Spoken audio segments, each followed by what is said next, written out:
Welcome back, everyone, to the Hearthstone Global Games. As Saul mentioned before, I'm replacing him for this cast, and Lothar sticking around for yet another one. You're just here all day. Well, I love it. Yesterday, we actually did cast with Raven for 9 hours and 18 minutes. Well, yes. I didn't time it myself, but I knew it was 5 great matches of Hearthstone. We've got another great one coming up right now. It's going to be France versus Canada. Both these countries very prolific in Hearthstone. French, very much the French players very much known for their almost enclosed scene. They have a lot of like France-based tournaments. They have a huge streaming community as well. Some of them do travel out into other events as well. You know, Unneed, Tars, players like those actually go out and play in a lot of other tournaments, like DreamHack, for example. We met up with Talk in France as well. What I wanted to say. He was actually shooting with us the commercial for the Hearthstone Global Games. And we met him at DreamHack Winter when he had actually a top 8. He also had a top 4 performance at DreamHack Valencia, which was happening in 2016. Other than that, Besma Mod is actually a guy that had qualified for 7 Magic Pro Tours. Oh, really? Oh, okay. Not too shabby at all. Whereas looking at Canada, we have Sidonia, who really blew up last year with his HCT performance. Didn't quite go all the way at BlizzCon, but definitely a player that's been growing and growing since his first appearance on the the big stage, so to speak. APX Void, it's actually a teammate of Green Sheep on his new team now. He's actually a really strong player, and it's good to see him on Team Canada because I believe he's definitely one of the best players in that region, actually. Wow. Just one of the it just kind of flies under the radar a lot, though, right? Yeah, just wanted to say is that YouTube will disagree. You know who's the best player in Canada, right? It's Crip, of course. Crip, of course. Of course. Right. We see some nice shots of we were in France not too long ago, although we weren't on the coast, so that was very nice. We were in Paris hanging out for that commercial. That was definitely a lot of fun. But yeah, we can see Hot Form as well, a very well-known player, mainly streamer now, and then Purple. What a champion. Purple has got many, many results. He comes up with some crazy decks. And also, when players like, for example, Firebat train with Purple and practice with him quite a lot, if you don't know Purple, that's all you need to know, to be honest. That speaks volumes. And I expect some great things from him, as well as he is a bit of a deck builder himself. And again, as we've mentioned, this new expansion, new rotation, and we've seen all sorts of things just in 2 days of the Hearthstone Global Games. We can see what classes and what play order these are going to be going in. It's going to be Hot Form versus Talk first. Shaman, Rogue, or Rogue and Priest for those players. Diz Demon and APX Void are the ace players as well, with Sidonia and Diz Demon in the number 4 spots that may not play. Diz Demon seems to be like the lesser known from all the 4 players in France, but he's being put as the 4th and the 5th spot, so the players believe in him. Yeah, and Diz Demon actually has just consistently qualified, I think, for every playoff and prelim from last year. His name is always there. He's a very competitive player, just hasn't had, huge breakout performances. I think he actually did pretty well at DreamHack as well, but he's just not had anything, no big first place majors or anything. But this is another great platform for him to show off his skills that we all know he has. So yeah, this is going to be a kind of great one. I think we can check out the group these countries are in as well, because we're starting to see now we're showing multiple matches from in the same group now, so you start to see who starts to, as Saul put it, rise to the top, and then who's dropping at the bottom after the first week or so of Hearthstone Global Games. So excited to get into this one, though, especially to see players alongside of Hot Form, who obviously, early on in terms of his BlizzCon performance was very, very good. Yeah, and very, very close. But now, just more and more of a focused stream, and it's going to be a Rogue mirror match. First time ever in this tournament we'll actually have a Rogue mirror match. I bet they're both Quest Rogues. That would be quite hilarious. Yeah, I've got a feeling, I've not been keeping an eye on Hot Form actually in terms of what he's been playing, but I've got a feeling we might see double Quest Rogue come out. But yeah, I'm excited for this one with the potential Rogue mirror. If they're both miracles, then things can get kind of out of hand very, very quickly. Exactly, like literally out of hand, because they will be drawing so much. And playing a lot of spells to cycle. Do you see a Talk with Besma Mod in the one room talking about the game? Of course, both teams are in communications with each other. I mean, sorry, not with each other, but the players in one team are in communication with each other, so they are discussing the plays. Even when you just see one player on screen he is talking to the other guys. Yeah, I love as well, you see on the Hotform's camera there, it's very much like, oh yeah, you know, Hotform's quite a focused streamer. You can tell by just a random green background behind them. There is a reason for that, and you'll no doubt find out once you check out the stream. But yeah, France versus Canada. And it always interests me, you know, I don't know tons about it, but I think there's some kind of rivalry. Both French-speaking countries, or at least, you know, sections of French-speaking countries going on there. And it'll be definitely cool to see if there's any, I might ask them afterwards, like, so, was there any sort of aggro going on between the teams? Well, they actually both kind of also talk a lot about the food in their countries. Like, oh, France has the best food, and then it's kind of like, oh, we have those amazing restaurants, but they're all French names. It's like... I've never been to Canada. So. Me neither, actually. Yeah, but I know one I do like food, though. That's what I wanted to say as well. But also, Canada has to be upset about one thing. And you know what? You know what that is? Go on. Hearthstone doesn't have a sorry mode anymore. Oh, yeah. It's fine. We have a few. I know a few Canadian people who I can get that from if I really need. But we're going to get into game one here: Canada versus France. Both players having the Quest Rogue and Hotform going for the Igneous Elemental build. I say it is common, but you know, definitely not a staple pick. You know, you can definitely. I've seen multiple rogue builds that don't have Igneous Elemental. The benefit being that with Firefly and the Igneous Elemental, you already have three of the Flame Elementals, as they both generate the same minion. Oh, you have 4. Well, yeah. That is actually... Hotform's probably just that laugh, and then like whatever he just said then was probably like, got him. Exactly. Now, I really like the Firefly being played on turn 1, because you don't need Firefly being counted for the quest, so you gain a small bit of damage with this, and also you just play another Firefly on turn 2 with the Covens below. Yeah, we can see from the French side of the board that drawing patches never a good thing, and it looks like Torque is playing the more sort of standard, I'll say, which is weird to say this early, but standard Quest Rogue with the double Vanish, potentially. You can see 1 in hand, but a lot of them play 2 because Vanish is actually insane when your minions are so cheap, and normally your opponents are a lot more expensive than yours. And you can destroy them as well if suddenly he will have full hand. Yeah, if you hit a control deck, they build up a board, then you Vanish, you've probably just destroyed like 3 to 4 cards potentially. And you also like bounced 15 mana, which is not whereas you've bounced 3. Yes, so exactly. You're like, oh, this is fine. Definitely correct, especially with preparation. It's kind of insane when Vanish just costs 3 mana. But what I want to say is that drawing patches in Quest Rogue, I feel like it's the worst case scenario, of course, but it's still the least problematic for any kind of deck that draws patches. Because the deck still has value out of a 1 mana 1/1 with charge in its hand. While other decks have like, oh my god, I would rather have that, you know, anything else, even a 6 mana card right now on the opening hand than patches. Yeah, I think the benefit is that these style of rogue decks don't really rely on an aggressive opening, so drawing patches isn't the end of the world, but that could be another bounce card, could be another duplicate card. True that. And really is taking up a slot. I think it's less how good patches is to play on board versus you are almost -1 card in your opening hand compared to what you should be at most of the time. But Hotform just having this just very straightforward plan. Normally there's loads of bounces that are required. You know, in the deck, whereas now we can actually just chain out Flame Elementals. Oh, now we have it. Even Both game. teams draw Fair game. Fair game, yes. But one thing I wanted to say is that I'm really surprised that Talk, first of all, daggered up and didn't do anything with the dagger. That means that he plans not to redagger on turn 3. And he didn't play Swashbuckler, although he has 2 Shadow Steps in his hand. You can, with 2 Shadow Steps in your hand, you can get a lot of cards that actually are beneficial because you're playing against a rogue. So you can get another Shadow Step, you can get a Ferryman, like that one, out of the Swashbuckler. You can get a Backstab, you can get a Eviscerate, Fan of Knives. All those cards are actually something you could have played in your own deck. Yeah, Talk can actually complete the quest next turn now.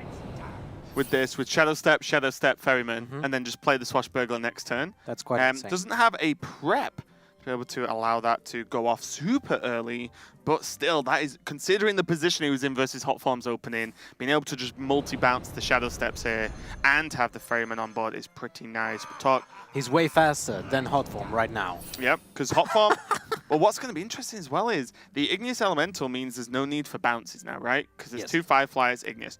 The Igneous has to die. to get the minions, right? So I don't know if I like this though. He is actually at 2. Now he can replay it with a coin. Sorry for not answering your question, but I was just thinking. I'll let you off. Because if you Shadow Step first, the Swashbuckler now, you go to 3, and then you bounce it back, and you still have the coin for next turn. No, it doesn't matter. Never mind. No, I think it does, right? Because would he not be able to, if he Shadow Stepped, replayed it, then because it's 0, Ferryman, he's in the same position, and then he still has this in hand. He plays it again next turn for the last, which is still 0. And he has another card. And then he can just coin out the quest. Because next turn he'll be on 4. He finishes the quest and goes to 5, right? Unless I'm missing something. Well, he can still. At some point, he has to pay 1 mana for Swashbuckler. Anyway. Oh, yeah. Because he will bounce it back. Sorry, I'm missing something. Yeah, these quest rogues stress me out. But yeah, it is going to be almost around about the same time. Both players are going to be able to get the quest stuff here. Because as you said, it can't be next turn now for Talk, which is completely correct. And unless there's a prep. But yeah, this is going to be pretty slow from both players. I say slow, getting it out on turn 5 or 6 is slow, but it actually is. The quest roads can go pretty fast. No, you can still get a prep from the Swashbuckler here. No way, he actually did get it. I was joking. Don't ever joke again, Lothar. I think this is the 3rd time I actually say something and it happened. Caster skills, that's what that's called. So you can actually replay it, prep out caverns below, if he wants to this turn. And Venom will not really be that helpful in this matchup when you're getting damaged with 5, because of minions. You're probably dead anyway. Yep. So the Envenom is actually unplayable here, most likely. Even just play Patches and Glacial Shard. Whoa. Wow, this is actually kind of... This is nuts, yes.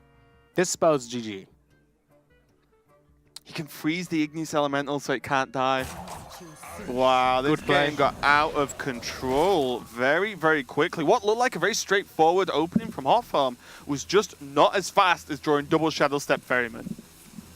And prep from Swashbuckler. Yeah, of course. Like the prep has really opened this up. But, with Hot Form, when you say, oh, you've got all 4 cards you need, well, getting that Igneous dead is going to be the problem now. 10 for quest with 3 minions. Does he eviscerate his Igneous? Well, he can. I mean, you lose the game anyway if you just eviscerate your own minion. But if you don't do that, you have no way of coming back into the game. It's kind of ridiculous when you think about it. If Hot Form would have actually have a prep, he would still not be able to do it because he only has 1 flame elemental in the quest. Yep. So he needs to play the 1 he's got in hand and the 2 from the Igneous. Yes, and that's 3 mana. Yep. So you still don't have, even with the prep, the quest couldn't still not be completed. That means that 15 damage that is on board on your opponent's side is gonna almost kill you. Well, I don't even think it's that. I think it's gonna be checkmate the other way, where no matter what you do here, I believe the 5/5s will just trade into the minions. So that depends on the draw. Yeah, but I just mean, so if the quest is procced, Hotfarm has no minions on board, so they're not gonna. There's no minions to give buffs to. Obviously, the buff is constantly live. But then you need to be able to play the minions on board. I genuinely believe he did go for the Eviscerate. I genuinely believe that Talk will just try and mass trade. Well, let's see. Because if he will not be, if he dies, right? Yeah, if he doesn't kill his opponent, he needs to trade. That's definitely correct. Yes. So Envenom might be actually good here. Just kill off one of the 1/2s. Wait, 20 damage, 21, 23 damage, if I'm counting correctly. Yep. Because Razopel Volley doesn't do any damage; it just gives you 2/1 petals. Yeah. So that's 3 damage, 4 damage. That's 19. 20, 21, 23. Yes. Yeah. So it's not going to be enough, but this will help clear up another one of the minions. So the 2 petals will actually kill 2 of them. All Talk needs to do is just secure this board once, and then he should win. That is correct. But no more Envenom. And I'm not sure if Envenom wouldn't actually be better here. No, it's still just 1 minion. Because you have 1 charge on your dagger. Yeah, it's the 1 charge on the dagger that changed a few things here. But you can kill off everything but 1. Not bad. And a lot of the time as well, these minions being 4 health, doesn't really change anything. Like, it doesn't really matter. One, we've already seen Eviscerate. Now they can't be backstabbed.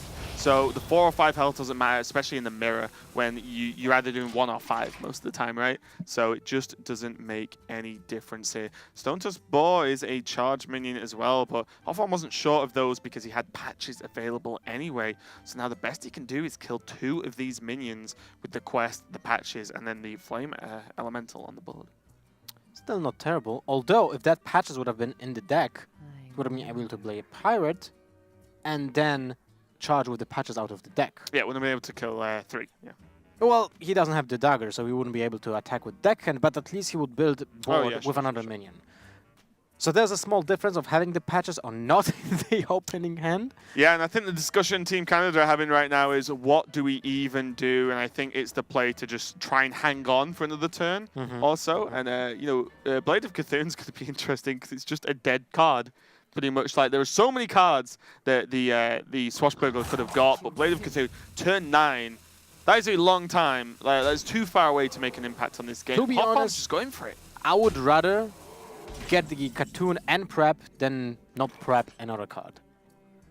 The prep was insane. Sure. The prep won the game for France. Ooh, well this is actually... Is it lethal? Should be lethal. No, wait, because Vanish is for 6, so you don't have access to 1 more mana to charge with a minion. Yeah, and the thing is as well, there's 10 damage in hand. Well, 11 in hand from Hotform. Next turn, and that's like unstoppable damage as well. So I think Torque has to trade here. But if Hotform draws 1 more charge minion, he suddenly wins. It's just the game. That's how like straightforward this game becomes once both players have Crystal Core live. It's kind of crazy here. Okay. Oh, he's gonna vanish. Okay. So now Torque has 2 charge minions. So does Hotform, but Hotform needs 1 more. As the Flame Elemental won't charge. So nice vanish there from Torque. What's this gonna be? Is it a charge minion? Ferryman. It's a Ferryman! That's gonna be game. Wow. And although Torque had an insane draw from his own Swashbuckler for the prep and the quest, it's still gonna make it, right? 4, 6, 7 mana, right? That's what I need. Yes. I was confused for a second because they didn't go for it just instantly. double check, but yeah, well, the thing is, as I said, all these players are talking with their teams, and when that happens, you go, okay, guys, is this definitely lethal? It's worth the question, worth double, worth triple checking here. And Hotform has got it. What a swingy game that was. Hotform looked like he was in a fantastic position right at the beginning because he just had the 4 minions he needs, but naturally without bounces. But it was slow. The Glacial Shard on the Igneous was great to stall it out, but then Hotform went for the self-eviscerate on the Igneous to proc the minions, and then that was enough to actually snowball the effect forward. And yeah, you know, Torque was so close, but just being the 1 mana off Vanish and then replaying a charge minion to end the game, and that's Quest Road, guys. Actually, very interesting game to watch, since I was almost convinced the game is over when the prep was just played before. Yeah, that was insane. First quest that is being played puts you in a major advantage, and with that eviscerate on its own minion from Hotform, actually and managed to just give him a 1 turn faster clock because of the Glacial Shard that was played, was actually an awesome move and a very surprising game.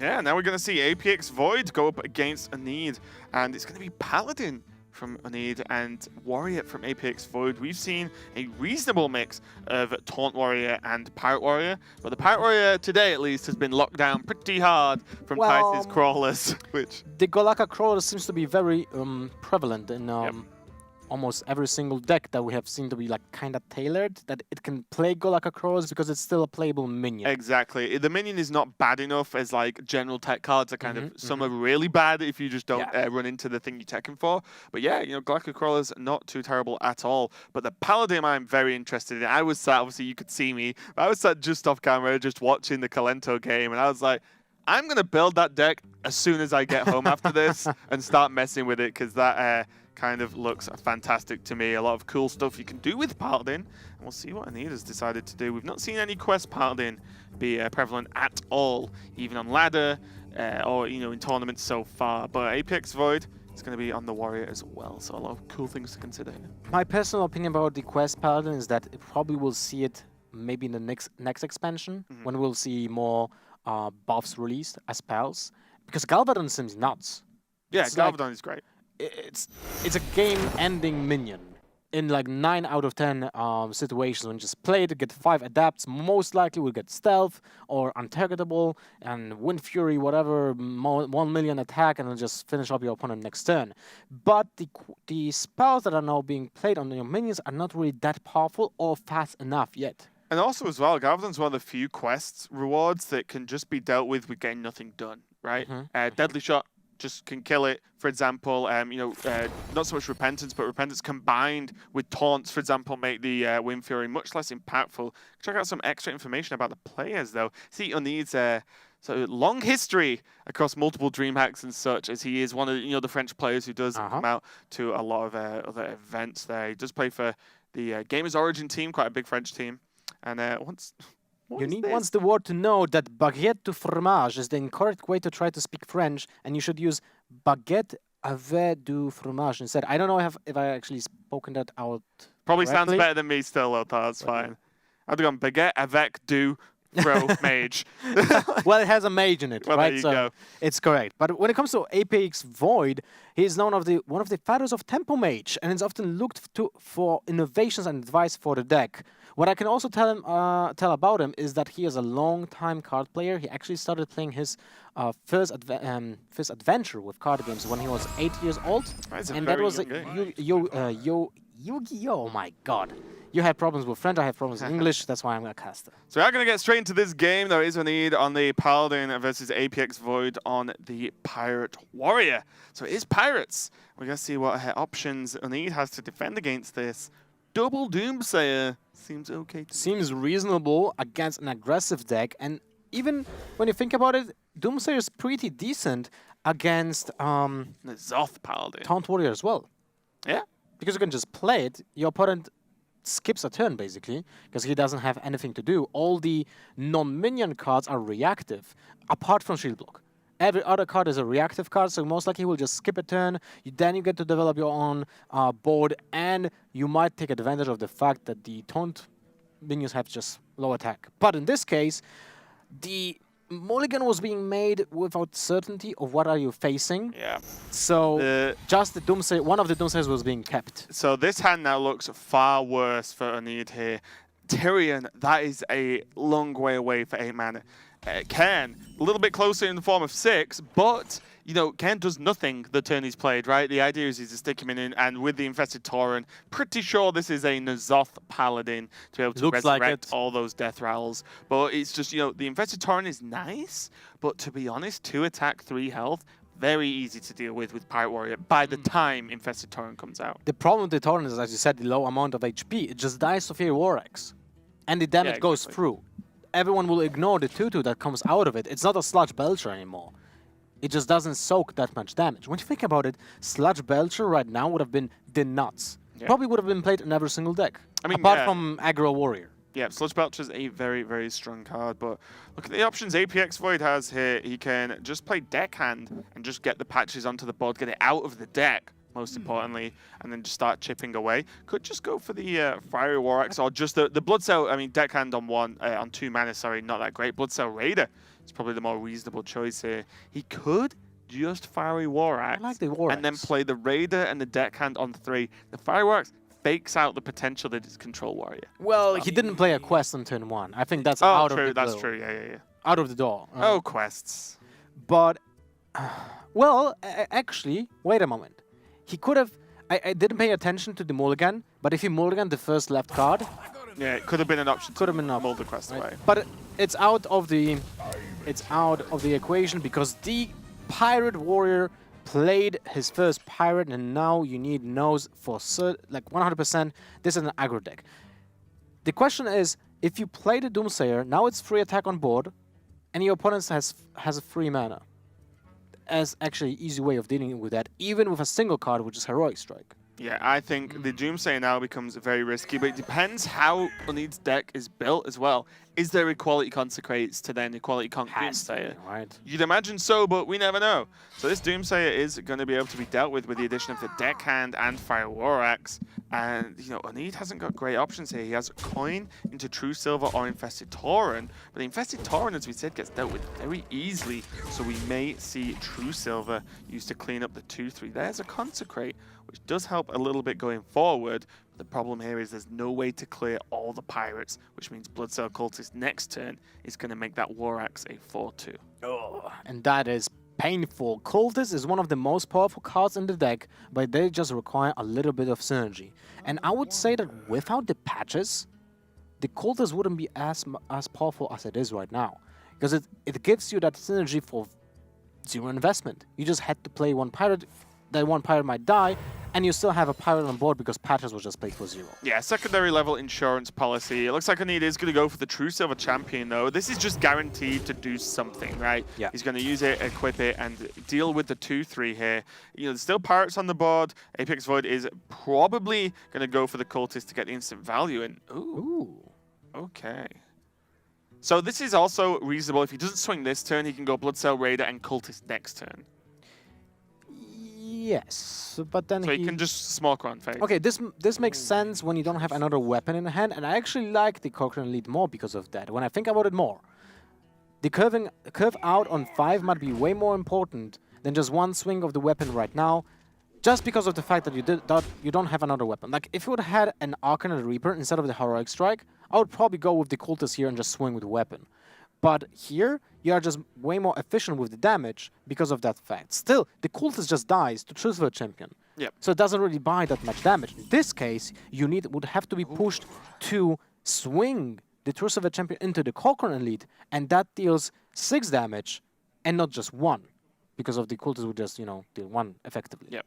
So Oneed's got a few options here. I imagine he's just going to clear up the Cochrane Elite and go for the Infested Tauren. The Tauren does kind of battle for the board a little bit, even though you can see the weapon would trade straight into the first half, the 2-2 clear up one of the minions afterwards as well. Anything else just feels too slow. Consecration does not do enough. Acolyte, you're just asking to get punched in the face again. And Dirty Rat could be very risky with no real follow-up other than hero power behind that.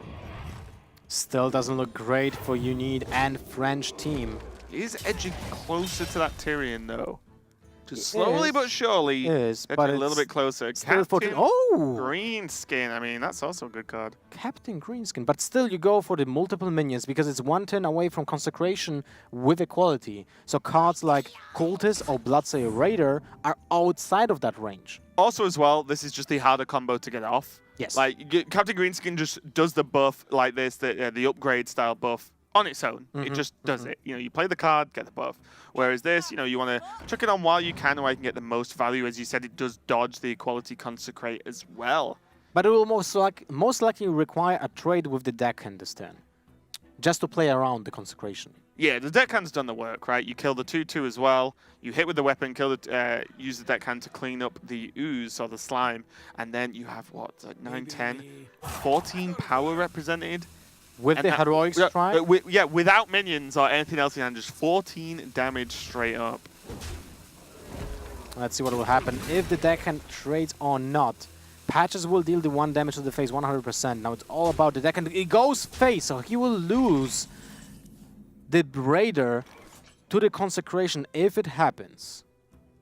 What are the other options? The other options are Dirty Rat into Aldo Peacekeeper. So Oneed was paying attention 100% to the cards being drawn. So he knows that the Captain Greenskin was just drawn this turn, so it could have been not a creature, but now it is, and it's a 5-4. It's actually, this is the worst thing that can happen. It's either Nagakosa or a Greenskin. They actually have the same stats, and just 1 mana more for the Greenskin. Actually, it's an interesting context, right? For 1 mana more, you pay for 1 more durability on your weapon.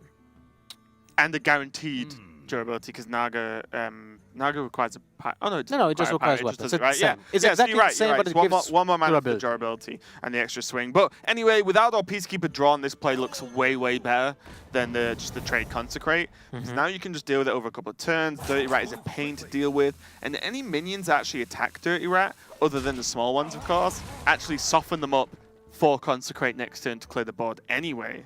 Another Cultist. So the Fury War Axe was played on turn 3. It's turn 6, and it still will have charges. Yep. And the cultist means he can swing and then use the raider to kill off the dirty rat as well. Very clean. Very clean. Unless... Nah, you don't use the Heroic Strike. There's no point in it. For how much damage can you push this turn? 5, 7, 10 damage to the face. Paladin will be at 6 HP and it's turn 6.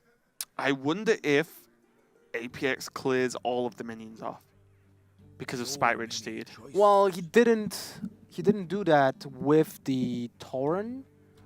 So he wasn't playing around the Consecration. Yeah, but so at this point, Spite Ridge Steed is the only thing that actually just stops you winning the game, I think. Does he anticipate that it's being played in this deck? Does anyone anticipate any cards are being played in a certain deck at this point? I don't know. I think like N'Zoth Paladin, he's got to fill out some gaps somewhere. Spite Ridge Steed seems like just a reasonable high value sort of anti-aggro card. So I think it could be played. I like the clear from APX Void because you've also got to think, what's the one card on 6 that completely stops me winning the game, right? Yeah, Spite Ridge Steed is one of them, and look at the amount of power available with that Heroic Strike. And he actually did play around it, and there that we it go. is. 2-0 for Canada. Match point. Will it be the third match that will end up in a clean sweep? Potentially, yeah. I mean, the N'Zoth Paladin, you know, I know you and Sol were talking about Paladin variants and all the lists that just Colento has run, never mind anyone else. But N'Zoth, I've heard a few people, you know, talk about playing it, and it's like, oh, yeah, you know, the deck's really good. But I don't really understand how the game looks today, how you can almost reliably get to N'Zoth. A lot of the time, I think the fear factor of how many aggressive decks there are, that is N'Zoth just too slow because you don't have, you know, the warrior just play a million taunts style and the armor gain and the super hard removal like execute as well. You don't have those options. It's mainly equality, and we saw Aldor Peacekeeper there to reduce it down. Right? Yeah. But other than that, I don't know. Maybe the other versions are a little bit better, but it didn't quite work out there for Uneed, but he did mulligan away the second Doomsayer because he just didn't know whether it was Taunt or Pirates. And it's the power of Warrior at this moment in the meta. So do you think it was a mistake to just mulligan away the second Doomsayer, since it's not even that bad against the Taunt Warrior, and the time doesn't really matter while developing against Taunt Warrior as well? I think my worry would be if you see 2 Doomsayers plus whatever else he had in the mulligan and you don't know what the Warrior is, I would feel that mulliganing away the Doomsayer is more of a worst case scenario if it's Pirates than it would be if it's Control, right? So I'd be like, well, like you said, it's not horrible versus Control, but it's horrible if you have one less Doomsayer than you could have had versus Pirates. Yeah. So I would probably have kept it. But that doesn't matter, as we're going to move on to the next game. It's going to be Purple versus Best Mammoth, and it's Druid from Purple versus Warrior from Best here, playing for France. So I'm gonna go on a limb here and say that France will be playing a Quest Warrior. They always kind of like try to play the more funky decks. So historically speaking, the French scene always had a more... He basically knowledge of the French scene on Tars. Because, you know, that guy played Summoning Stone at DreamHack, so that's pretty reasonable. But we did just see N'Zoth Paladin, but it does depend how the team decided to build the whole lineup, how they built the pairs of decks as well. Because it might be that, you know, Pirate Warrior they just feel is better, because maybe they're running more control decks in the rest of the lineups here. All right, some facts about Purple and Best Mammoth. Purple has won 2 major events. 2015 America's Championships and DreamHack Winter 2015. That was already 2 years ago. Yep.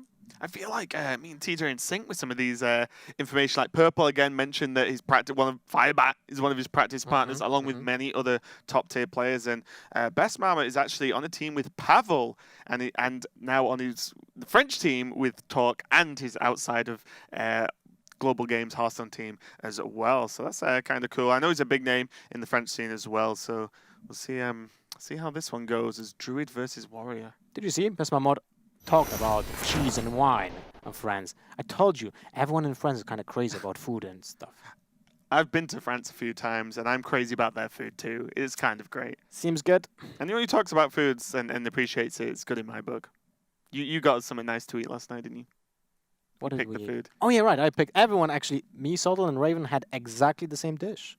And Subtitled was just thumbing up. It was good, guys. It was good. There's actually good places around here. And hello, Purple. This looks like a Yasharaj deck. Wow. Given away by the fact that Yasharaj is in the opening hand, just in case you didn't spot that little nugget of information. But there's been a lot of players, I think most notably Frozen, experimenting with an extremely heavy ramp druid, Yasharaj. Obviously, Barnes slips in there, but when you look at the list Frozen's been playing, it looks great. You look at a normal deck list, and the curve is pretty normal, right? You know, there's a roughly even amount of curve drops and cards in the deck. You look at this, and it's like, oh yeah, there's like 2/2 drops, 3/3 drops. Oh, it starts now at 6. You know, like it just goes like tons of 6+ drops in the deck and barely anything under that. Earthen Scales is a nice inclusion. We talked about it in the Jade Druid matchup that we cast earlier today. But, you know, with so many big minions available, 1 mana gain that much armor is pretty cool. There's Barnes and the chance to just play it on turn 1.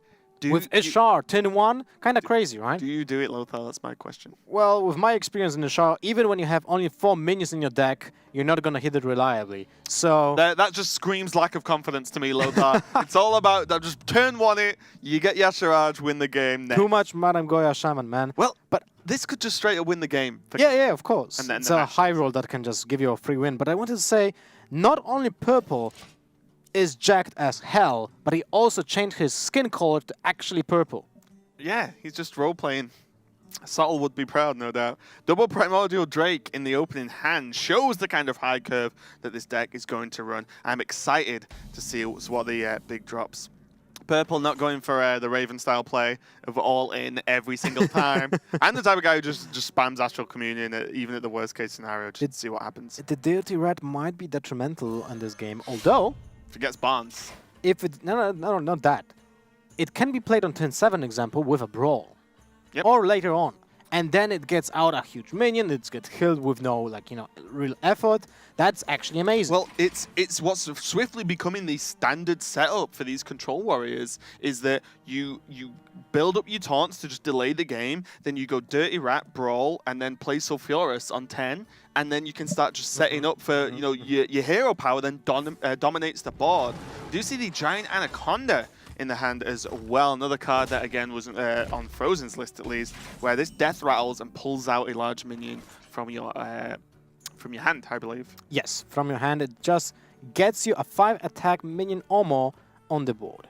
Primordial Drake, not a 5 attack minion. That is true. Actually, it wouldn't pull anything out of it. Yeah, that's what I mean. Interesting. Okay, well, the Discover options for the taunts. Bog Creeper does feel nice, but that is some hefty long-term planning when often, maybe even against this type of druid, you want to just get, like, Iron Fur Grizzly this, well, maybe actually Faceless Shambler, just to be able to get them out early and spam them out quick, as currently, other than Dirty Rat, there's nothing taunt-wise to play next turn. I don't know about that. I like the Bog Creeper. It's just like, druids don't really have much to do about they have Yasharages. HP minion. Well, if they can innervate out Ishar, let's say this turn will play Wild Growth, they are going to 5 mana. It's gotta be Coin Barn. 8. If they're gonna hit like another Wild Growth and then top deck Ishar, sure. Oh, there you go. Exactly. I told you. I mean, look, I wanted to turn 1 Barnes, but come on, Coin. Go. Wild Growth this turn, and next turn you have 5 mana, you can innervate out the Giant Anaconda, but the problem is, then you still don't have a 5 attack minion in your hand. Yeah, sure, so it's not the best. What was that? Oh! Well, that's sick. Pulls out the Anaconda. Yeah, it's an Anaconda and an Anaconda. Woof!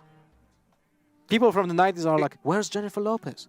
You know what's really funny as well? The artwork for the Anaconda is great, but every time I look at it, so what it's doing is wrapped around like a beast, right? And it's the beast's arm it's killing, it's just sticking out. Oh, it looks like it looks like the Anaconda's got an arm, and it's like gesturing to some extent. She's a very evil Anaconda saying, $1 million! Yeah, I know, it looks great. It looks like some kind of gesture. I feel like this should just be a nice, like, you know, a cup of a nice non-alcoholic drink in the hand there, because this is a PG family show. The question is, do you attack into the other Anaconda? If you get another minion, do you go into this vicious circle? Oh, he's doing it. He's going to get rewarded. He was going to get rewarded. No more minions with 5 attack. That, That is a tough call. And look at that. Now the Dirty Rat will get played, but they will pull out a He doesn't think there's any minions. Exactly. That's the read. Oh, there are no minions in the hand. I'm just going to jam the Dirty Rat. This was genius by Purple with this Anaconda play. Absolutely genius. He just bait and switch. 100% debated there for Best Mammoth as the Volcanic Drake does come out. So what could have been a amazing sort of tempo gain to a certain extent for Best is sort of switch back on himself after going for that Dirty Rat. But the read said there was no minions, or no big minions at least. Could have been anything. Apart from something that has fire. Could have been anything but a big minion. Suddenly a 4/8 appears for 0 mana. That's a good ramp, I would say. It's like 4 innervates. Yeah.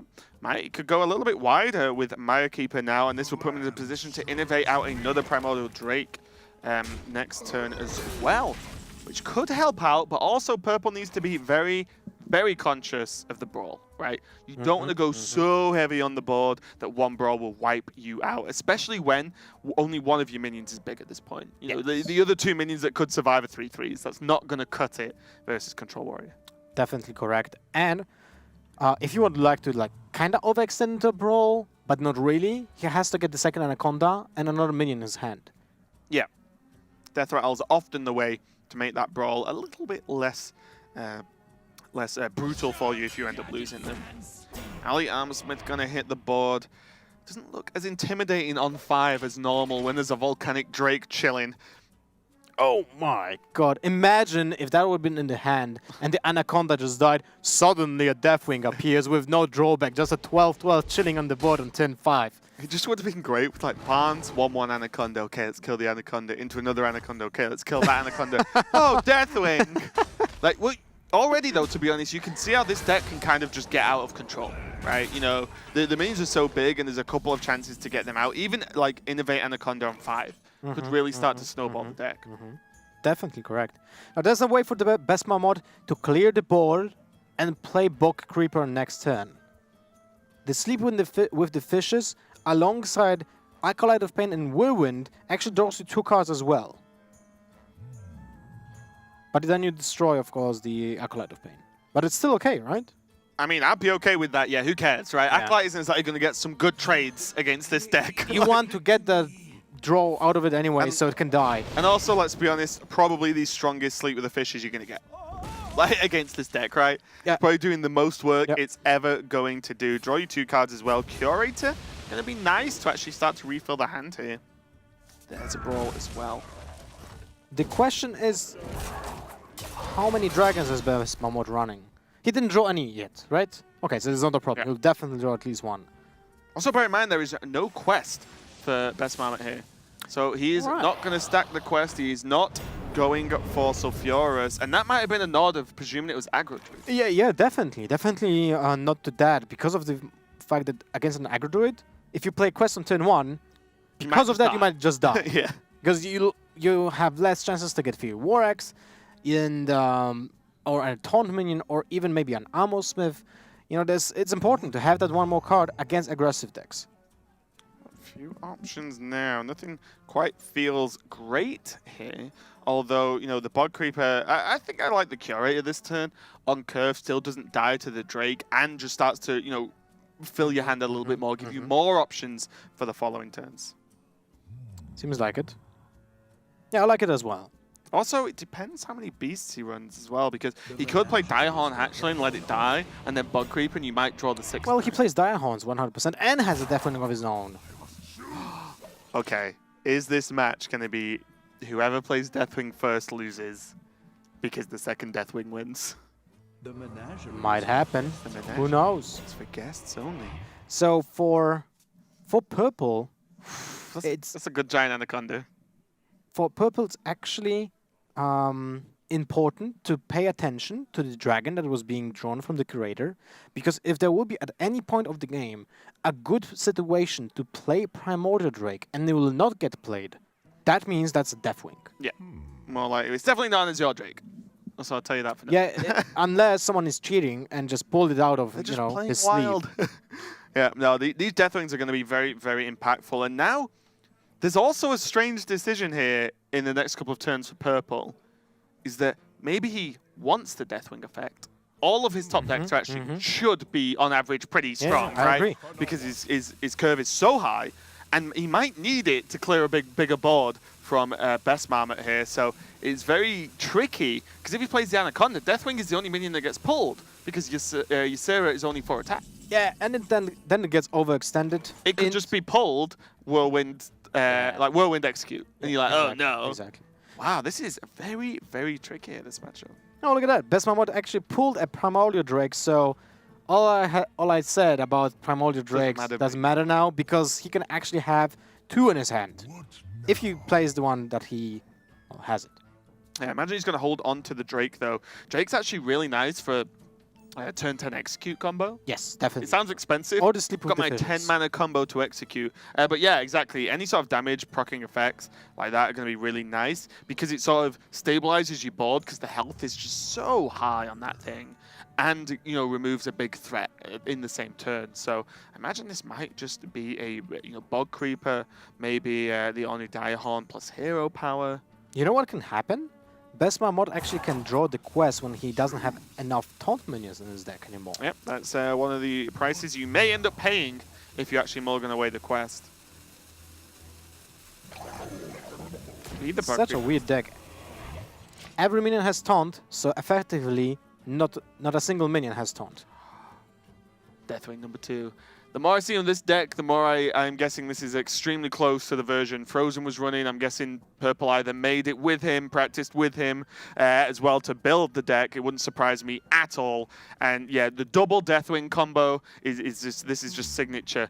That deck 100%. These Giant Anaconda. Now you run the risk of you want the Anaconda to hit Dragon Lord. Then when that is killed, you get Deathwing number 2 and Ysera. This gets very, very tricky. These Anacondas, I remember looking at these cards as well, when, you know, like when the set was announced. And I was like, Anaconda, okay, it doesn't look amazing, but the effect is powerful. Yes, when we've previously seen heavy, like Yesharaj Druids, right, before, like the effect could be potentially very, very powerful. We're going to see Ysera. I like it. Down from Purple now. Let's just keep it steady. You know, just drop a big dude on the board, or a big dudette maybe, and start generating more value. Cards like Dream as well are going to be really nice to gain some extra damage to just sap away the taunts. Yeah, I wanted to say that like 5 minutes ago, but it didn't stop talking, so I just was, you know, listening. Anyway, now we have Primordial Drake. It seems like a good turn to play it, although you can't really deal with the Asteroid now. So is it the turn to brawl? It seems like it is. 1 out of 4 to win the brawl. Almost. And left the best target for Primordial Drake. I wanted to say that, but you wouldn't stop talking. I actually give you a lot of time to speak. No, I was giving you time to speak. Okay, the Bloodtooth Brave coming down now is going to challenge the Curator, as now we've deemed we are both allowed to speak. And Wrath is going to be pretty nice, actually, for Purple to be able to clear this minion up. Yeah, definitely correct.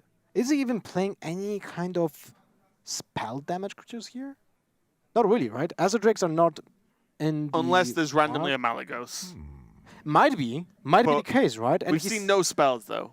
Well, we have seen Swipe, and that's Wrath. You'd rock right? Moonfire if you were putting Malagos in a deck. Nah, not really. I feel like it's okay. Like, if you suddenly get Malagos and, you know, out of the Deathwing. This is going to be good. Sorry. If Beast Bahamut just says, okay, I'm countering this with Deathwing.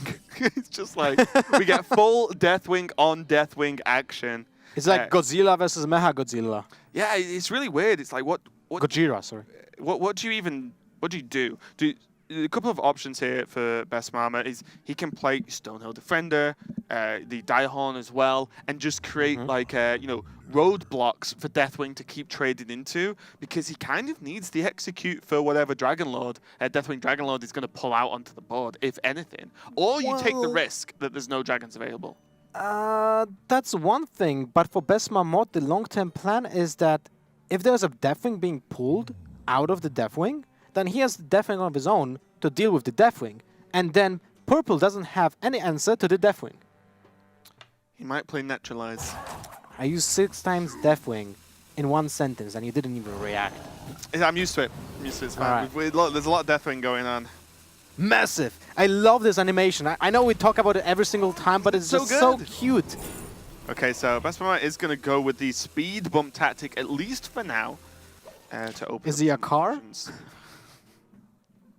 Shush! I don't like this new attitude from you, Lothar. You've got too much sass. All right. I'm gonna back it down a little bit. Oh, it's fine. It's fine.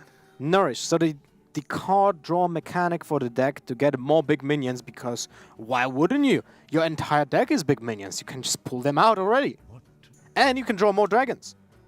Yeah, that is actually pretty good there. The more you can get out from Deathwing Dragonlord's death, the better it is, of course. But you don't want to go too crazy because of the potential of just a brawl clearing you out as well. Well, the question is, how many dragons does he actually run? Because we have seen Sarah, Deathwing. Oh, one. Oh, 13 armor. 13 armor for 1 mana. I didn't go for it this turn. I wanted to get the Laughing Sister down. I think this seems like a good answer to whatever small taunt minions will get played. Can't target it with Earthen Scale, though. Bad combo, man. Bad combo.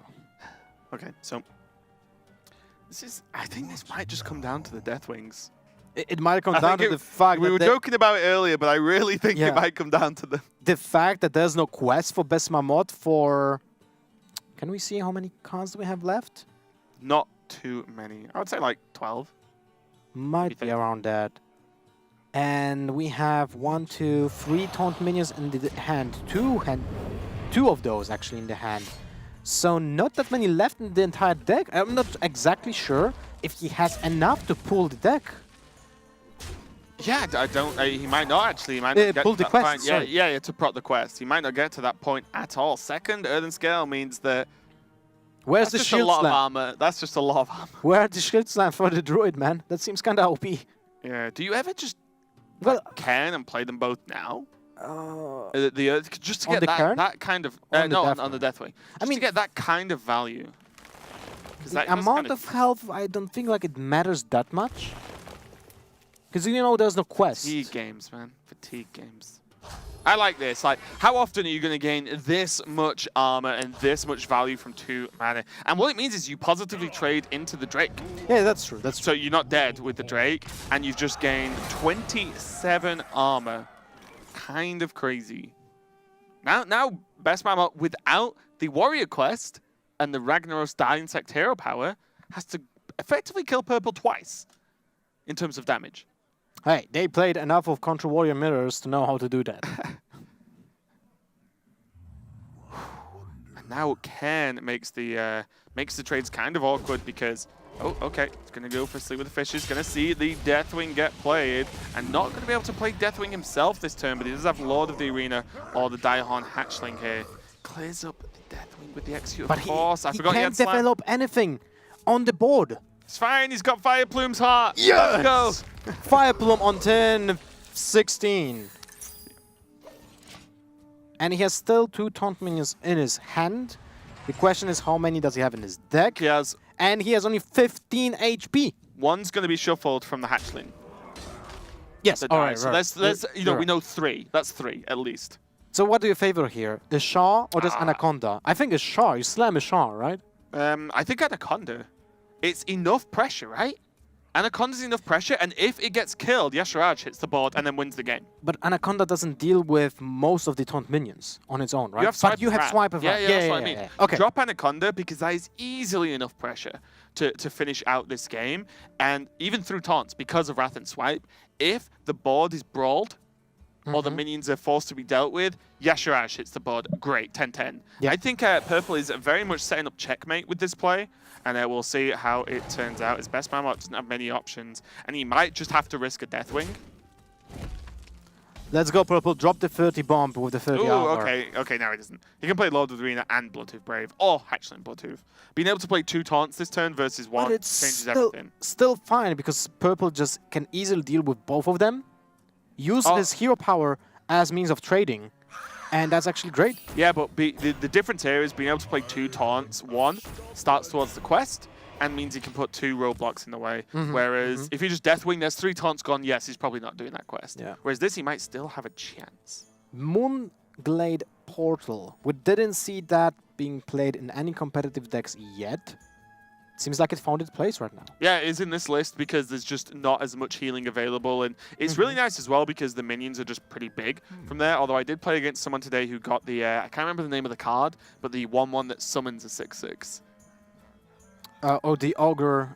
Yeah, the Goblin guy that summons him. He got like a 1/1 from it, and I was like, all right. Feels good. So the Wrath is going to be used to help clear this up. Oh my god, a Black Knight. Well, that's a tech card that we are starting to see more and more often, especially in just aggressive decks that just curve out on Black Knight. Yeah, they just want to be able to kill mainly Ali Armorsmith, I think, actually, because that's the one that causes a lot of problems with the high health and the armor gain. Well, you know, any taunt minion that just dies for 0 effort seems like a good choice, right? But yeah, definitely Ali correct. Armorsmith is like the top-end target. Yes. And now look at that. Enough of pressure to actually kill the warrior next turn, and it might be the case that Best Mahmoud will have to pull the trigger, play the Deathwing. I expect nothing less from Purple, to be honest. I expect nothing less. This has to be a Deathwing, and then he is going to be upset when Yasharaj... Well, no, he's just dead then. Yeah, swipe hero power. Oh, that's a good point. But he can't armor up. He has no other choice. Yeah, he has no other choice. He needs to Deathwing. He just punches him with the Yasharaj, though, so it's fine. You definitely don't swipe hero power this turn. Or maybe you do. You trade Yasharaj into Deathwing and then go, oops. Oh, okay. Purple's going to finish this one up.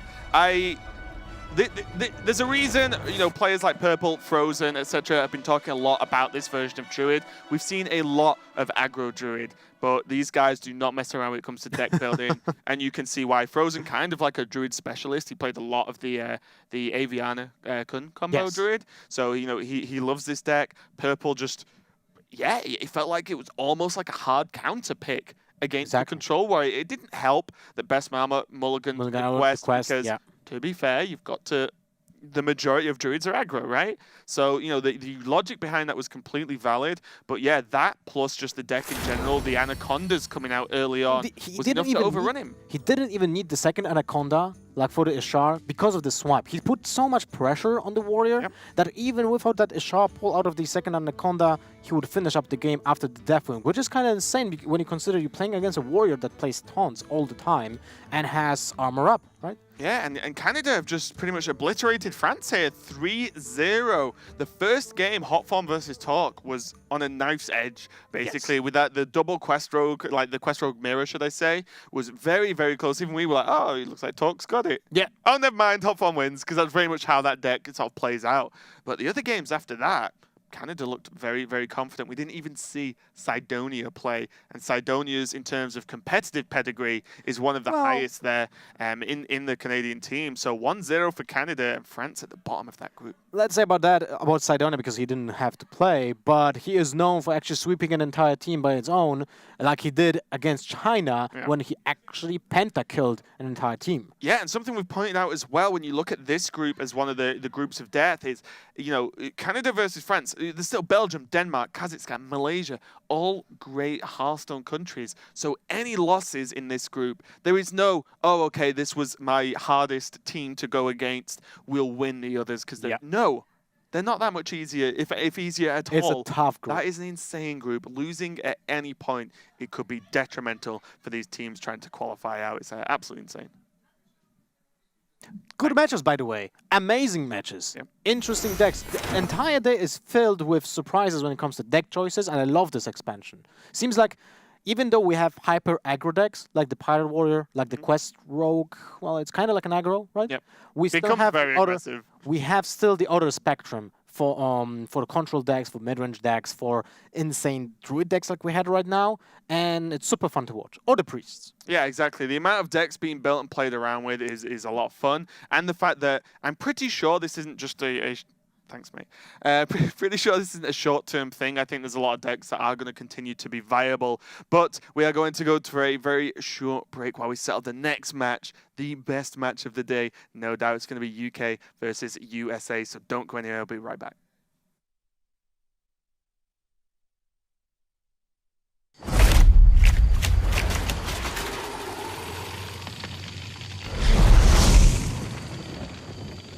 We're almost there.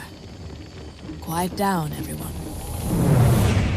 This is not like any of our previous expeditions. This will be far more ambitious. We're stepping into a land of primordial wonder.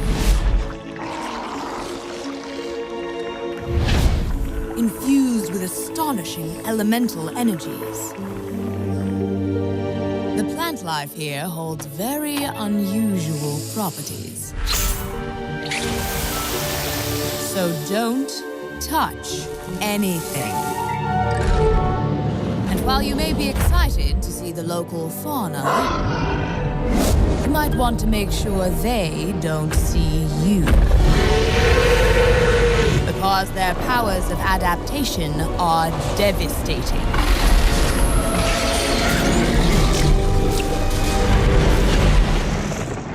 Make no mistake, we will be tested at every turn.